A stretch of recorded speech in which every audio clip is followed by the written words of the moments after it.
الحمد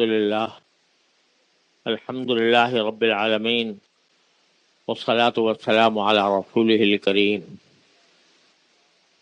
وعلى آله وأصحابه أجمعين وعلى كل من تبعهم بإحسان إلى يوم الدين.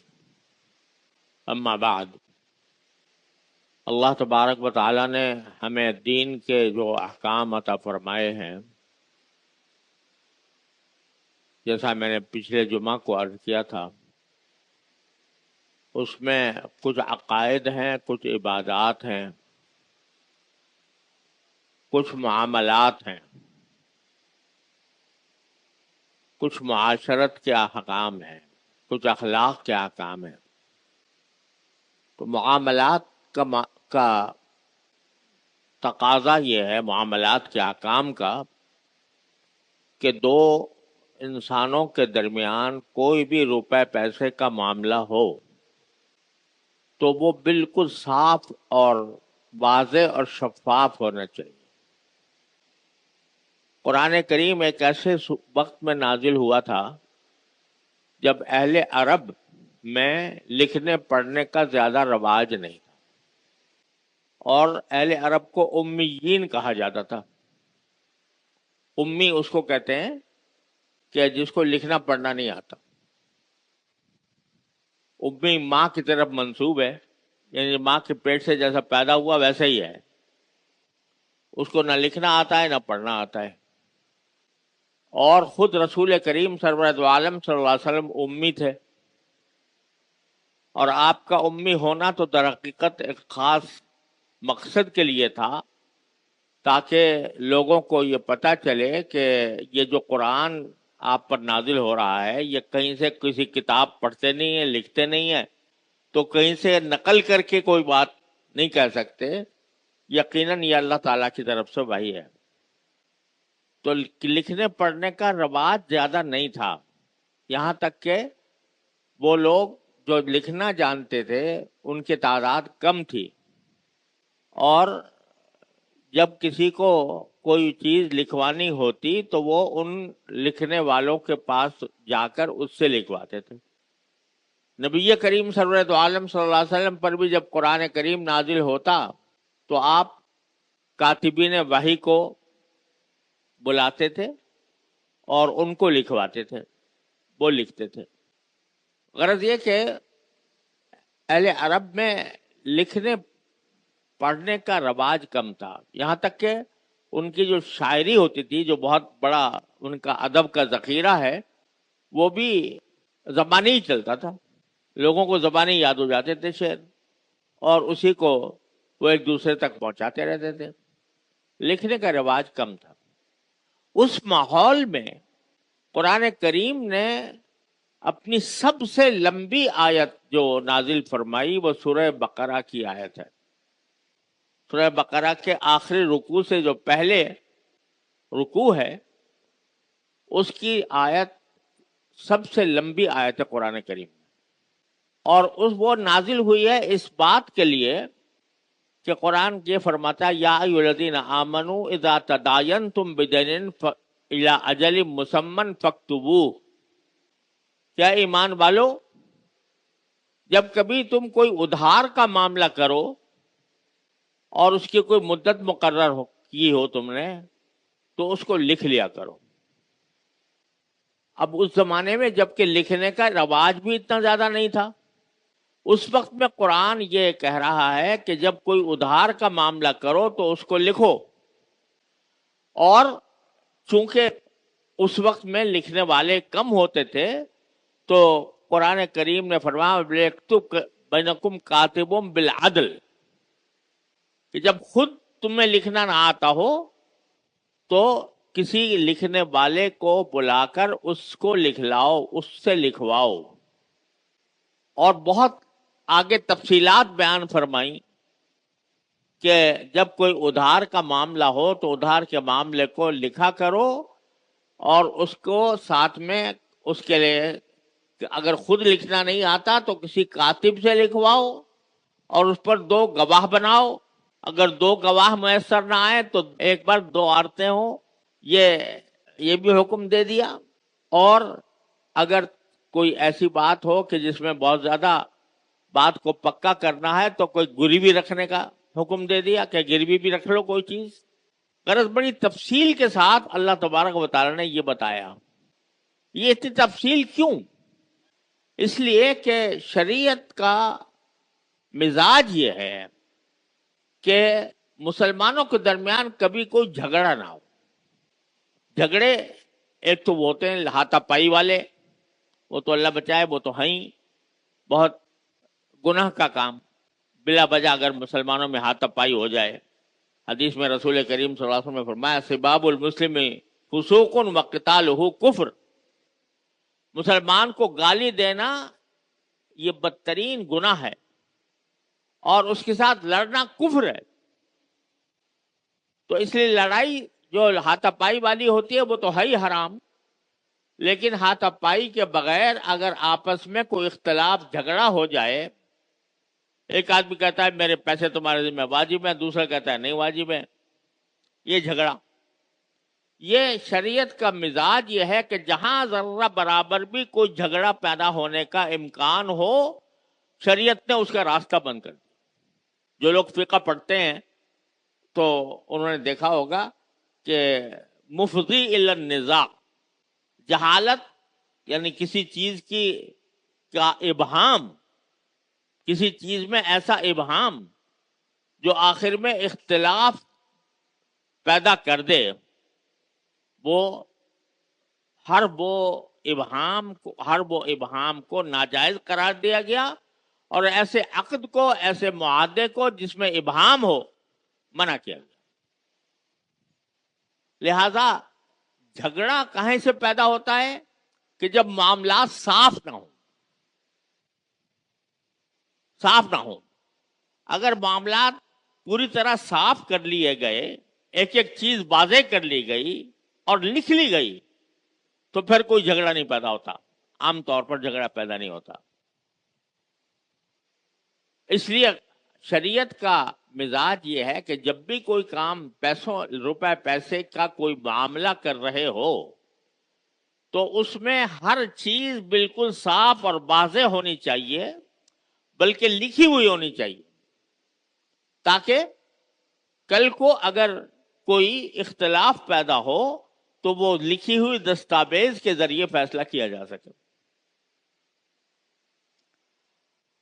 ہمارے معاشرے میں چونکہ دین سے بیزاری، دین سے ناواقفیت بے انتہا پھیلی ہوئی ہے، اور دین نام رکھ لیا ہے صرف نماز روزے کا، عبادتوں کا، اور اپنی عام زندگی میں ہم دین کے احکام کو بلائے بیٹھے ہیں.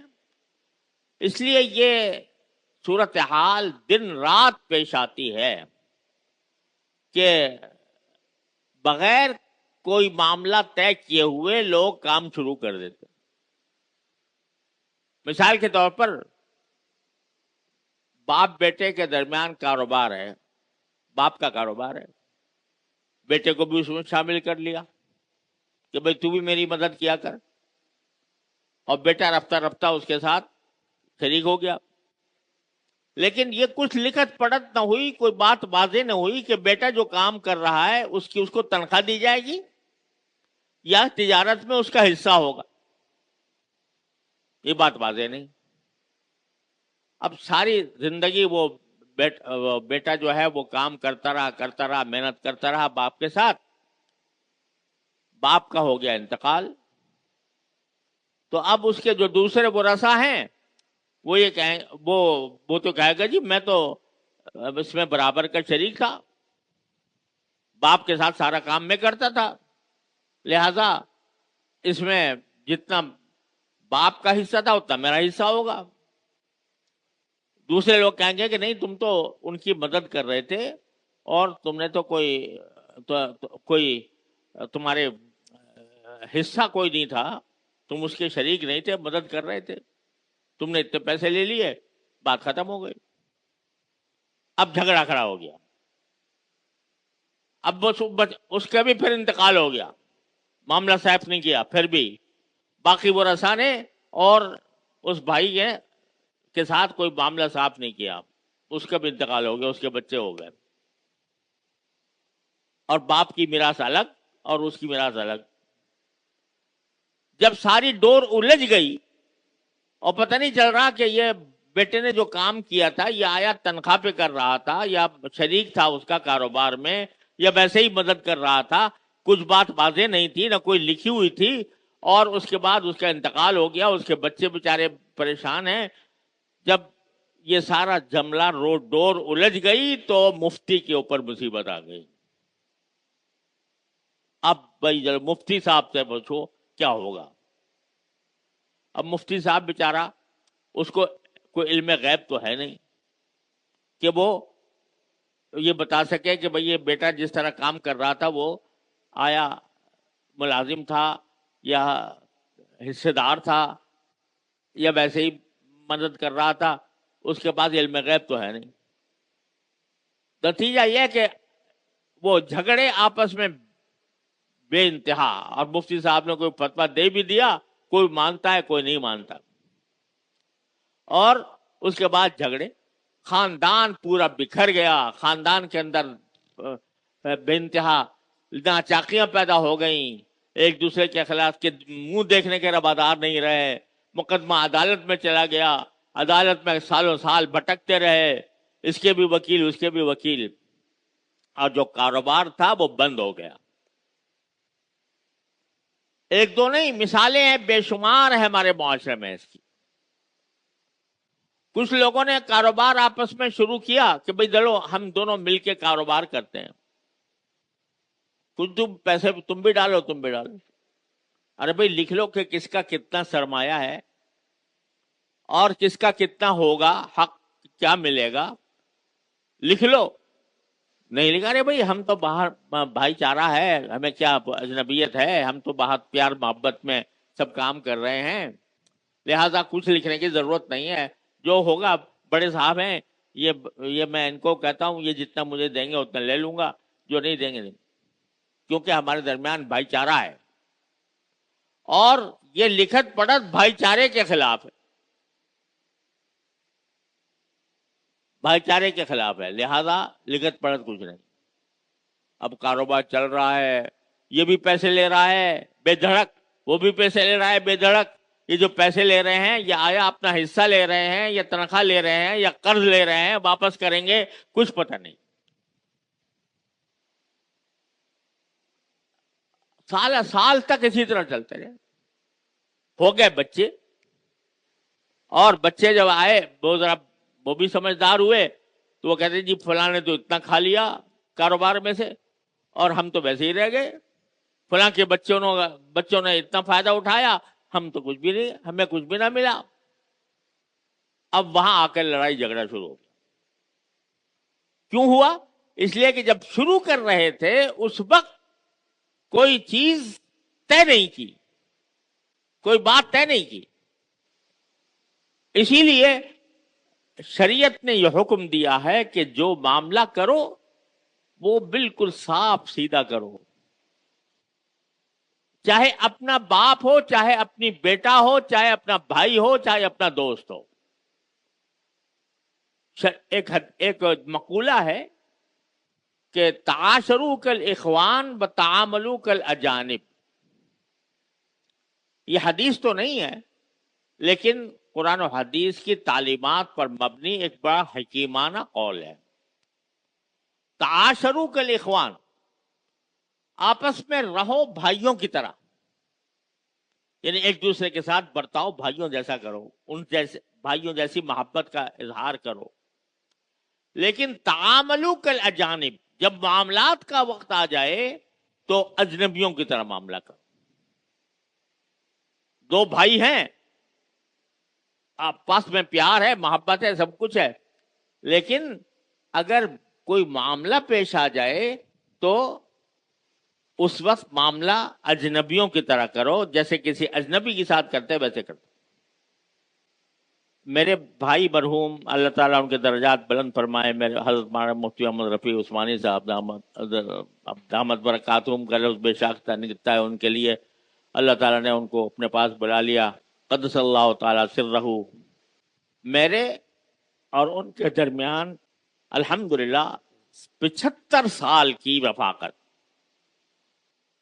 75 سال کی ایسی رفاقت کہ الحمدللہ کبھی تعلقات میں کوئی بال نہیں آیا. ایسی مثالیں کم ملیں گی دنیا میں. الحمدللہ محبتیں ایسی جس کی مثال ملنی مشکل. لیکن ہم دونوں کا ایک تجارتی ادارہ تھا، ادارۃ المعارف میں ہم دونوں شریک تھے. تو اگر ان کو اس میں سے کوئی پیسہ نکالنا ہوتا قرض کے طور پر تو تحریر لکھ کر اس کے اوپر میرے دستخط کروا کر کہ اتنا قرض میں نے لیا ہے، یہ مجھے ادا کرنا ہے. میں کوئی قرض لیتا ان سے تو تحریر لکھ کر اتنا پیسے میں نے قرض لیے ہیں، پورا وقت میں اس کو انشاءاللہ ادا کروں گا. وہ بھائی کے جن کے درمیان اتنی بے تکلفی ہے، اتنا قرب ہے کہ آج کل اس کا تصور کرنا مشکل ہے.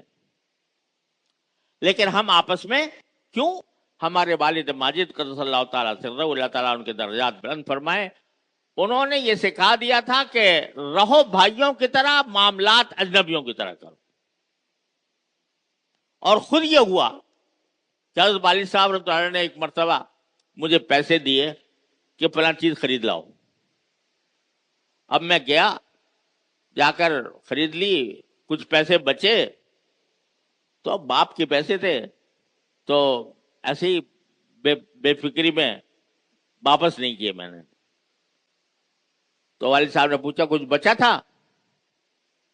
کہ میں نے کہا جی بچا تھا. کتنے پیسے بچے تھے؟ کہ کچھ 6 پیسے یا 2 آنے قسم کے تھے. تو کہاں ہیں وہ 2 آنے؟ میں نے کہا جی وہ چھوٹی سی رقم تھی. میں نے کہا میں کیا واپس کروں؟ کہا کہ نہیں لاؤ، وہ واپس کرو. واپس کر کے میں نے واپس کیے. واپس جب لے لیے، والد صاحب نے مجھے دے دی. کہا کہ دیکھو حساب کا معاملہ ہمیشہ صاف رکھو. یہ نہیں ہے کہ بھئی چونکہ بیٹے ہو اور باپ کے پیسے ہیں لہذا جو چاہو کر لو، بلکہ اس کا صحیح حساب رکھو، اور جو پیسے کسی نے کسی کام کے لیے دیے ہوں اس میں 1 پیسہ بھی اگر بچا ہے تو وہ اس کو واپس کرو. مجھے دے دی واپس، لیکن سکھا دیا.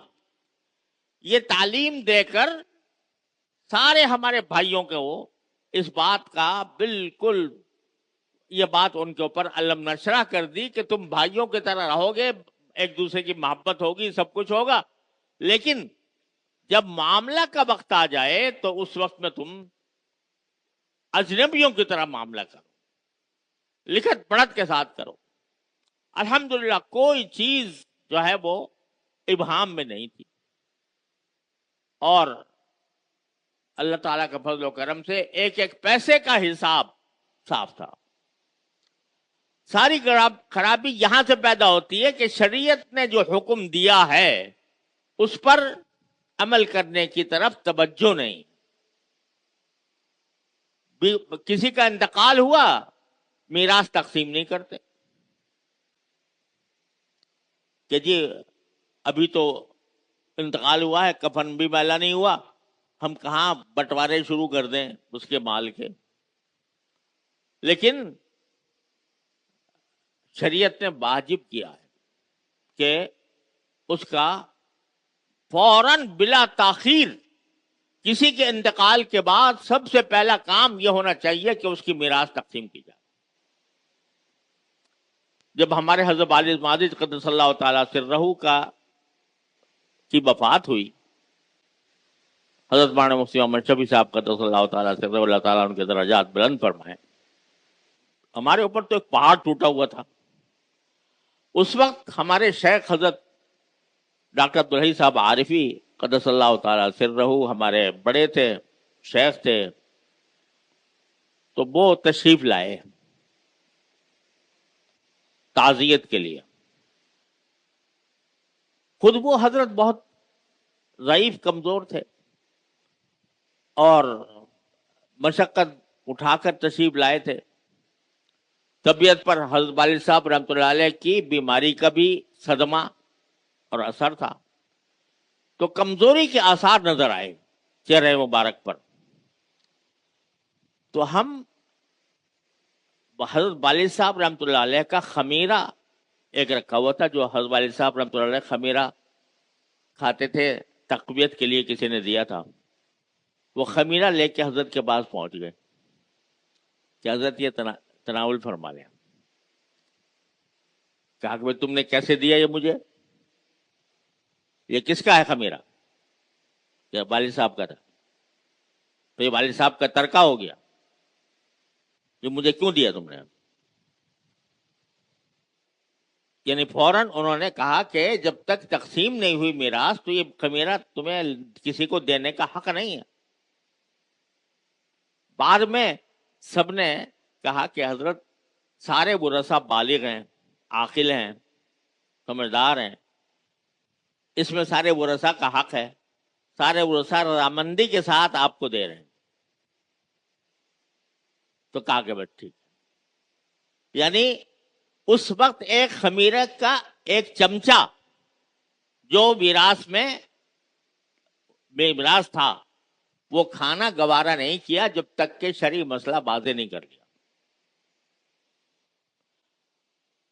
جب کوئی کسی کا انتقال ہوتا ہے تو اس کا جتنا ترکہ ہوتا ہے، اس کے کپڑے، اس کے جوتے، اس کا روپیہ، اس کا سامان، اس کے کا بستر، ہر چیز ترکے میں شامل ہو جاتی ہے. ورثہ کا حق اس سے متعلق ہو جاتا ہے. یہاں تک کہ ایک سوئی بھی اگر ہے تو سارے ورثہ کا اس میں حق ہوگا. تو جب تک اس میراث کو شریعت کے مطابق تقسیم نہ کیا جائے تو اللہ بچائے یہ بعض اوقات حرام خوری تک پہنچ جاتا ہے. سارے ورثہ کا حق ہے، ایک آدمی تصرف کر رہا ہے، حرام کھا رہا ہے، الیاذ باللہ. اس وقت بھی یہی باتیں کی جاتی ہیں کہ بھئی ابھی تو انتقال ہوا، ہم کہاں ان کے حصے بکرے کر دیں، بٹوارے کر دیں. لیکن شریعت کا حکم ہے، اور اس حکم کی مصلحت اس وقت سمجھ میں آتی ہے جب آگے معاملہ بڑھ جاتا ہے اور مدت گزر جاتی ہے، ترکہ تقسیم نہیں ہوا ہوتا، پھر ہر ایک کو اپنے اپنے حق کا خیال آتا ہے کہ میرا بھی حق تھا، میرا بھی حق تھا، میرا بھی حق تھا. اس وقت جھگڑے ہو جاتے ہیں. تو میرے بھائیوں عزیزوں، یہ اللہ تبارک و تعالیٰ کے احکام کا ایک بہت بڑا باب ہے. صفائی معاملات، معاملات کو ہمیشہ صاف رکھو، اور کسی سے بھی کوئی معاملہ ہو لین دین کا، اس کے اندر بات پوری طرح واضح ہونی چاہیے. کسی کے ساتھ کاروبار کر رہے ہو تو شریعت نے کہا ہے کہ اس کی ایک ایک چیز واضح کرو، کتنا کس کا سرمایہ ہے، کتنا کس کا حصہ ہوگا، کتنا کس کو ملے گا، اور عمل کون کرے گا، عمل کی تنخواہ ملے گی یا نہیں ملے گی، یہ سب تفصیلات واضح ہونی چاہیے. جب تک یہ نہ ہو تو پھر جھگڑے پیدا ہوتے ہیں. اللہ تبارک و تعالیٰ اپنے فضل و کرم سے ہم سب کو اپنے معاملات کو شریعت کے مطابق صاف رکھنے کی توفیق عطا فرمائے. وصلی اللہ تعالیٰ علی خیر خلقہ.